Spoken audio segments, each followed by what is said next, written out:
Saat musim tanam tiba, seorang petani pasti menyiapkan lahannya, menyiapkan bibit yang terbaik, mencari pupuk, dan lain sebagainya. Semua itu untuk mendukung agar hasil panenannya berlimpah.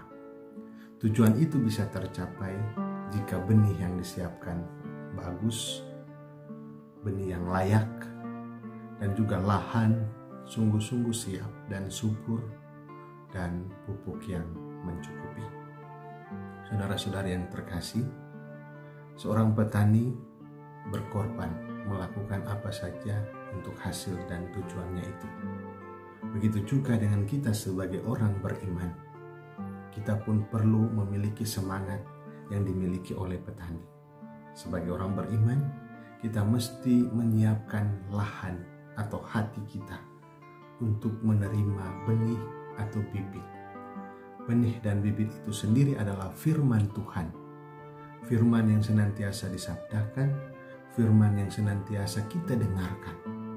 Maka siapkan lahan hati kita yang terbaik, yang subur, agar benih sabda itu tumbuh dan berkembang di dalam diri kita, menghasilkan buah yang tampak di dalam kehidupan kita, buah yang terlihat dalam penampilan kita, buah yang dirasakan lewat sapaan-sapaan kita, buah yang dirasakan dengan kehadiran kita, buah yang tertutur lewat kata-kata kita. Saudara-saudari yang terkasih, kisah Injil hari ini menceritakan seorang penabur yang menaburkan benih. Ada benih di pinggir jalan, ada benih di bebatuan, ada benih di semak duri, dan ada benih di tanah yang subur. Yesus mau menekankan bahwa benih sabda itu akan senantiasa ada. Sebagaimana dalam bacaan pertama, mengalir terus-menerus untuk menyuburkan. Ada senantiasa untuk menghidupkan kita, menghantar kita menuju kekudusan. Tetapi kadangkala lahan hati kita seperti tanah di pinggir jalan yang tidak siap dan malah acuh tak acuh sehingga dimakan burung. Begitu juga kadangkala kita memiliki hati yang membatu, menutup diri sehingga tidak ada ruang untuk bertumbuhnya benih sabda itu. Ataupun sudah ada ruang, tetapi kita menghimpitnya dengan semak duri, kekecewaan, ketakutan, sakit hati, sehingga benih yang sudah mulai tumbuh itu terhimpit dan mati.